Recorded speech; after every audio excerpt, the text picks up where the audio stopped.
Welcome to another CEO Wisdom podcast with Pedro Góes with us today. He's CEO at InEvent. He participated in YC batch of summer 2019. That was a while ago. All right, Pedro, 5 years already. He's a seed investor, a global Martech award winner.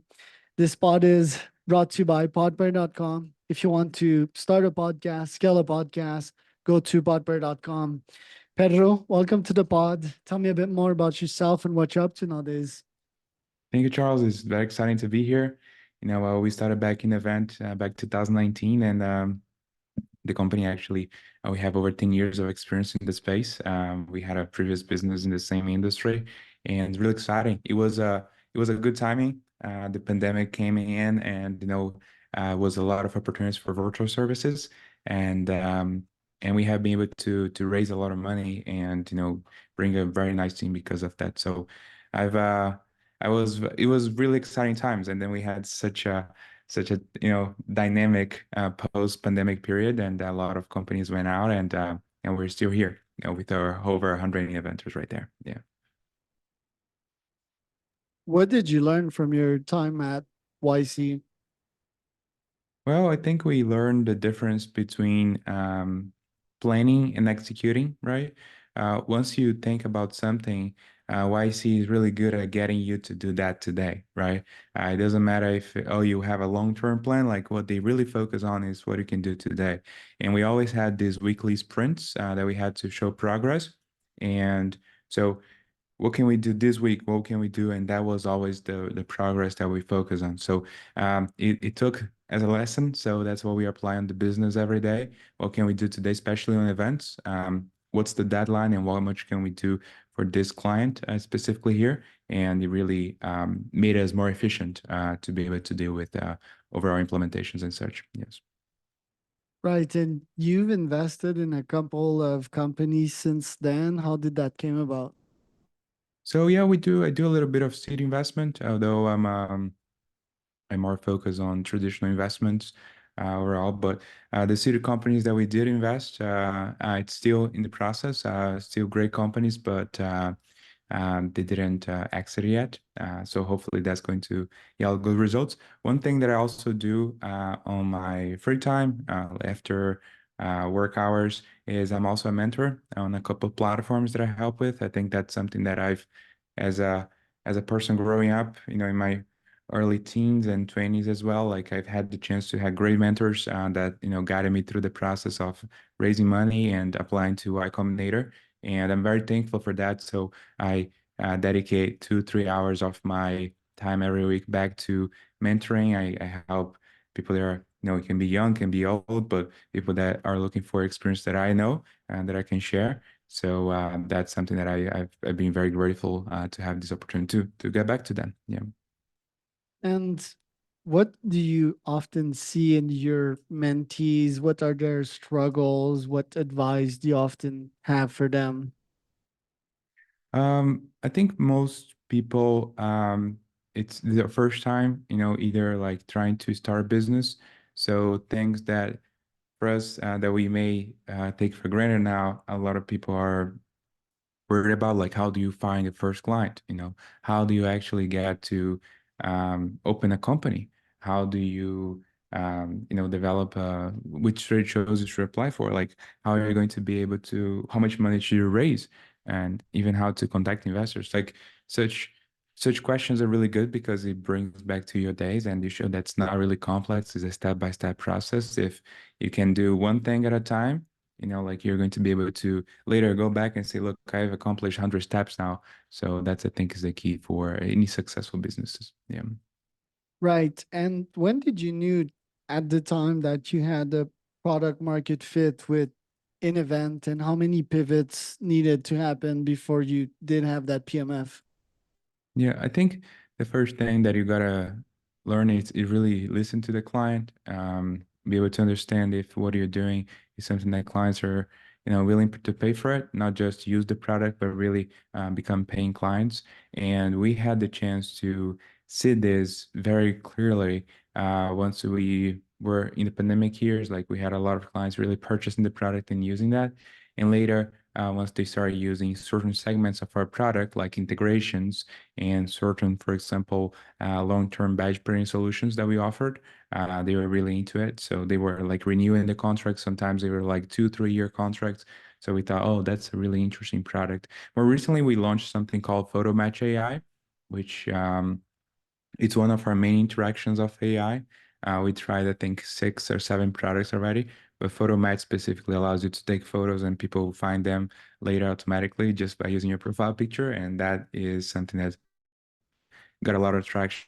So just got to try, until you make it. So it's there is no secret. Yeah. How did you survive COVID? It was a challenge. I think not for me, just for everyone. Um, I think we have been able to accept the losses from the pandemic very quickly. So once we had a business going by then, and we realized that the pandemic was going to change everything, we accepted that we're going to lose money from these certain operations that we had at the time. Clients will disappear because no one's going to host events anymore in person for the time being. And we realized that we needed to invest on something new very quickly, otherwise we'll be dead. I think this process of accepting the reality and understanding like things are going to change very quickly, we cannot, just stick ourselves to the past, was something that saved us. The fact that we were able to shift quickly and accept the pain very early on, and then later in the process, we were able to do well. Yeah, yeah, that I would think was the key. Yeah. Are you still raising capital nowadays? We raise capital. We're always open for business. I don't know if we do not have a proper series or going on, but we're always open for business. I think a lot of interest there is in our company and especially from clients. But we're not raising specifically right now. I think that's not the right timing, at least, to raise. The last IPO from SaaS companies was more than 24 months ago. And also the valuations are still picking up back from 2019, 2020. So it's not really easy to raise right now, especially in the SaaS space where we're in. And but I think a few more quarters, I think the market will be better to raise and see returns on the investments. Yeah. In virtual events, what's your take on that? Do you think they can be as fun or more efficient or more productive than in-person events? Do you think as a SaaS company you can monetize on those? Yeah, I think virtual events, like there is a space for them, but this space today is taken by most by companies like YouTube or Zoom or even like other players that offer cheap solutions. I'd say not cheap, but affordable solution. That's the right term. Companies are offering something that's going to be a few dollars or like maybe $100 or so, and that's the space for more virtual businesses today is going to be in that price range. There is a very specific space for large enterprise virtual services, but those are usually coupled with more things like professional services and also in-person conferences. So they're doing what people call hybrid.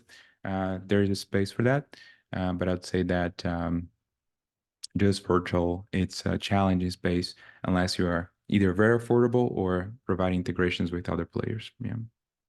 So you target a bunch of verticals. How do you decide upon what industry to actually target, and how do you experiment and see which one of these verticals is the most attractive as of now?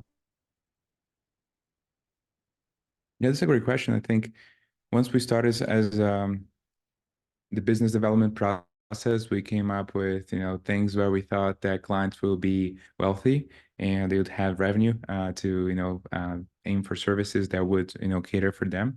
But we realized that certain of these segments were very busy and, already taken by other large enterprises, our competitors. So we realized that we needed to shift to something else. Like, so we kept trying new ideas, new segments, until we found those that were working well. So it's something that I think is try and error. Like you see the top segments in the industry where they have the largest events. We tried first the top few, but it didn't work so well because of this. And then we found really good marketplace around segments 3, 4, 5, and such. So it was just basically going through the list of research and doing that process on business development. Yeah. What about product features? How do you decide what to launch next on the roadmap? Yeah, so these days, once you have the clients already onboarded, we have a couple of hundred of clients or so. It's a straightforward process, like just listening to them, reading the reports where clients are looking for. They're very vocal about it. So we're very happy to hear our community of what features they are looking for, and we are able to develop those on the roadmap. So I would say that 95% of what we develop is based on client feedback. We have our marketing ideas that we want to develop every now and then when we do so, but most of those are coming directly from what clients are looking for onto the product. Yeah.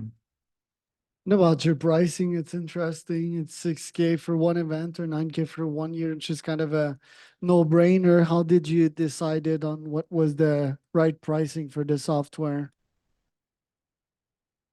Yeah, we tried various pricing. I think one thing that we learned over the years is that customers were fed up by how pricing was done in our industry specifically, and they wanted something that was more simple and easier to purchase. And they came up with, easier pricing. And I think that was one of the things that customers were really vocal, saying like pricing is so hard to understand. Like it's not transparent. People don't tell us how much it is, and we wanted to come up with something that was going to be super clear, super easy to purchase, and we came up with that pricing. So we do have price ranges that go to enterprise levels as well, but I think that was this innovation. Just be simple. That's the key. Yeah. I'm curious about your outbound process. You seem to have a nice sales team. What do they do to acquire new clients? Yeah, I think we go to events. Events are a great source of leads when you are able to attend them and you're able to contact the clients. We also started to run great raffles on site. So we offer, like any gifts that people are looking for, like iPads, Apple products, or anything else that's really popular these days. And customers really engage with that. They want to be part of that moment, and they want to engage with our demos or so. So that's a great way to attract leads. Also, doing outbound and set up meetings with them using landing pages. That's something that we do well. We're also even doing the lead scanning process. So that's a great source. Great trade shows. They are great if you do them well, and also just great SEO. Develop your SEO early on. Be able to integrate with great articles, write blogs, posts that people like to hear, to read, and that's going to be something that you can develop also a great amount of inbound leads over the years. So I think that those are the two things that if you develop as a business, you're going to be successful at. Yeah. And it seems that the competition might have a hard time to catch up with all of your feature. Do you study what they're offered, or are you just staying mostly in your own lane? We are every day listening to what clients and customers are saying, but also we're listening to our competitors. Competitors, out there, they are also um, creating great products. So the products in our industry are very high standard. Of course, there is a difference between what features they focus on and also what the level of support they get. But we're always open to hear and also paying attention to what other clients or other competitors are doing. So it's never something that we are alone. I would say that sometimes we do have integrations with other players as well. Clients, they come and they say, I want to do this event and I want to integrate with those two companies. Can you do that? And we are in the business of saying yes to the client. So we come up with integrations with other players. So for us, the competition is not really an enemy, it's something that we can collaborate on because it's such a vast industry that you can do a specific segment of that event and so you can get business. You don't have to do everything just to be successful. Yeah. As the leader of the business, what are your top goals for this year? Yeah, we are focused on making sure that we revamp most of our trade shows this year. Like we have been going to about 3 or 4 a year over the last few years. This year we're going to go to about 12 or 14. So we're investing heavily on trade shows. And the second thing that we're investing a lot on is right now it's AI. AI for registration, AI for video, AI for photos, all going to leverage, like the capability of getting attendees early, making sure you have the best data analytics later post event so you can use that for customer retention And most of those clients, they host their own conferences, so they can use that data to improve their own sales and lead and inbound process. So that's what we're focused on, is those two major segments for sales and also product development. Yeah. You believe that events and conferences will be amplified through VR, and just going at events from these devices like the Apple one would eventually be better than going at the in-person event? I think people are going to love VR for events, but I don't think you necessarily have to go to an event on site to experience the VR. Like you can do that from home and experience everything right there. What really is going to be key is that people are seeing that, you know, traveling to conferences all the time is expensive, right? Flights are very expensive right now compared to what they were back in 2019.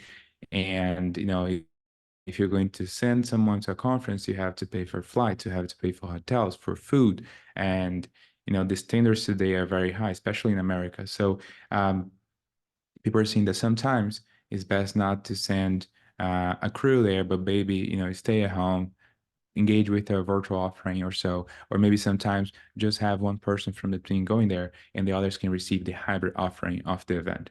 So due to costs and due to this shifting dynamics, we're seeing a lot of clients saying like virtual is an option because it's more affordable for me as an attendee. So VR can be a great way to deliver that, but definitely it needs to be cost driven. It needs to be something that customers are going to save money by doing so, not just because of the novelty, like because it's cool. I think people are going to do it because of, you know, it's more affordable. That's the reason for it. Yeah. Fascinating. Well, thank you for today, Pedro. Where can people find out more about you and the company?